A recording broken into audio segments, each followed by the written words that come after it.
ಮನ್ರೇಗಾ ಲಕ್ಷಾಂತರ ಗ್ರಾಮೀಣ ಭಾಗದ ನಿರುದ್ಯೋಗಿ ಜನರಿಗೆ ಉದ್ಯೋಗ ಕಲ್ಪಿಸಿಕೊಟ್ಟು ಕರ್ನಾಟಕ ರಾಜ್ಯ 20 ವರ್ಷಗಳ ಅವಧಿಯಲ್ಲಿ ಸುಮಾರು 61,000 ಕೋಟಿ ರೂಪಾಯಿ ಖರ್ಚು ಮಾಡಿ ಗ್ರಾಮೀಣ ಭಾಗದ ಸರ್ವಾಂಗೀಣ ಅಭಿವೃದ್ಧಿಗಾಗಿ ಇವತ್ತು ಸುಮಾರು ಲಕ್ಷಾಂತರ ಆಸ್ತಿಗಳನ್ನು ಸೃಷ್ಟಿ ಮಾಡಿ 61,000 ಕೋಟಿ. ಈ 61,000 ಕೋಟಿಯಲ್ಲಿ 56,000 ಕೋಟಿ ರೂಪಾಯಿ ಕೇಂದ್ರ ಸರ್ಕಾರ ಕೊಟ್ಟಿದೆ.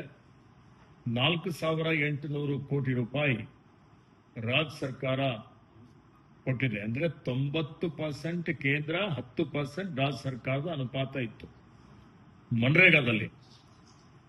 ಈಗ ವಿಬಿಜಿ ರಾಮ್ಜಿ ಬಂದ ಮೇಲೆ ಕೇಂದ್ರದ ಬಿಜೆಪಿ ಸರ್ಕಾರ ಬಂದ 2025ರಲ್ಲಿ ಒಂದು ಈ ಕಾಯ್ದೆಯನ್ನು ರದ್ದು ಮಾಡಿ ಹೊಸದಾಗಿ ವಿಬಿಜಿ ರಾಮ್ಜಿ ಕಾಯ್ದೆ ಜಾರಿಗೆ ತಂದಿದ್ದಾರೆ. 1ನೇ ಜುಲೈಯಿಂದ ಈ ಒಂದು ಕಾಯ್ದೆ ಜಾರಿಗೆ ಬಂದಿದೆ. ಈ ಕಾಯ್ದೆ ಅಡಿಯಲ್ಲಿ ಈಗ ಈ ಯೋಜನೆ ಎಲ್ಲಾ ಗ್ರಾಮ ಪಂಚಾಯತಿಗಳಲ್ಲಿ ನಡೀತಾ ಇದೆ. ಮತ್ತೆ ಇವತ್ತು ನಮ್ಮ ವಿರೋಧ ನಾವು ವ್ಯಕ್ತಪಡಿಸಿ ಏನು 60-40 ಅನುಪಾತ ಇದೆ, ರಾಜ್ಯಗಳ ಮೇಲೆ ಏನೊಂದು ಆರ್ಥಿಕ ಹೊರೆ ಇದೆ. ಈ ಹೊರೆಯಿಂದ ರಾಜ್ಯ ಸರ್ಕಾರಗಳಿಗೆ ಬಹಳಷ್ಟು ಆರ್ಥಿಕ ಸಂಕಷ್ಟ ಎದುರಿಸುವಂತ ಪರಿಸ್ಥಿತಿ ಬಂದಿದೆ. ಈ ವರ್ಷ ನಮಗೆ ನಾರ್ಮೇಟಿವ್ ಅಲೋಕೇಶನ್ ಅಂತ ಹೇಳಿ 5,709 ಕೋಟಿ ರೂಪಾಯಿ ನಿಗದಿ ಮಾಡಲಾಗಿದೆ 9 ತಿಂಗಳವರೆಗೆ. ಅಂದರೆ ಜುಲೈ 1ರಿಂದ ಮಾರ್ಚ್ 31ರವರೆಗೆ. ಅದರಲ್ಲಿ 3,800 ಕೋಟಿ ರೂಪಾಯಿ ರಾಜ್ಯ ಸರ್ಕಾರ ಭರಿಸಬೇಕಾಗ್ತದೆ, 40%. ಒಟ್ಟಿಗೆ ಸುಮಾರು 9,000 ಕೋಟಿಗಿಂತಲೂ ಮೀರಿ ಈ ಒಂದು ನಮ್ಮಲ್ಲಿ ಅನುದಾನ ಒದಗಿಸಲಾಗಿದೆ.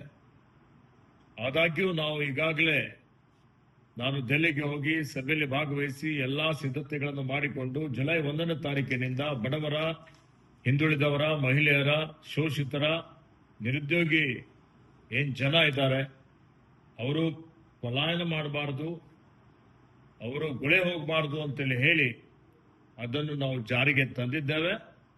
ಮತ್ತೆ ಈಗಾಗಲೇ ಹಿಂದಿನ ಏನು ಕ್ರಿಯಾಯೋಜನೆ ಇತ್ತು ಆ ಕ್ರಿಯಾಯೋಜನೆಗೆ ಅನುಗುಣವಾಗಿ ಮನ್ರೇಗಾದಲ್ಲಿ ತೆಗೆದುಕೊಂಡಂತಹ ಕಾಮಗಾರಿಗಳನ್ನು ಈಗೇನು ಹೊಸದಾಗಿ ಅವರ ಕಾಮಗಾರಿಗಳು ತೆಗೆದುಕೊಳ್ಳಲಿಕ್ಕೆ ಅವಕಾಶ ಮಾಡಿಕೊಡಲಾಗಿದೆ.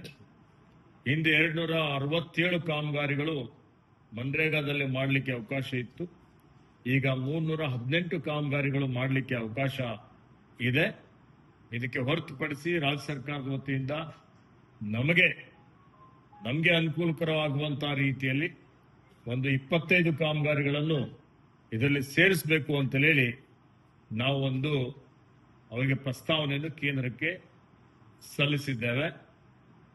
ಈಗಾಗಲೇ 1ನೇ ಹಂತದ ಹಣ ಅವರು ನಮಗೆ ಅಲೋಕೇಟ್ ಮಾಡಿದ್ದಾರೆ, ಸುಮಾರು 1,700 ಕೋಟಿ.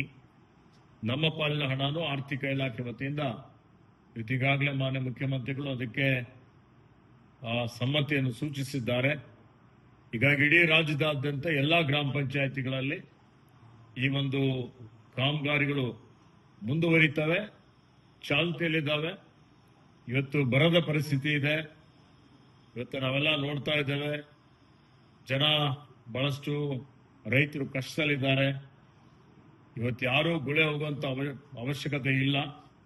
ಯಾರ್ಯಾರಿಗೆ ಇವತ್ತು ಉದ್ಯೋಗ ಬೇಕಾಗಿದೆ ಅಂತವರೆಲ್ಲರಿಗೂ ಉದ್ಯೋಗ ಅಲ್ಲಿಂದಲೇ ಕೊಡಬೇಕು ಅನ್ನುವಂತ ಒಂದು ಸೂಚನೆಯನ್ನು ನಾನು ಇಲಾಖೆ ವತಿಯಿಂದ ಎಲ್ಲಾ ಜಿಲ್ಲಾ ಪಂಚಾಯಿತಿ ಮುಖ್ಯ ಕಾರ್ಯನಿರ್ವಾಹಕ ಅಧಿಕಾರಿಗಳಿಗೆ ಕೊಟ್ಟಿದ್ದೇನೆ.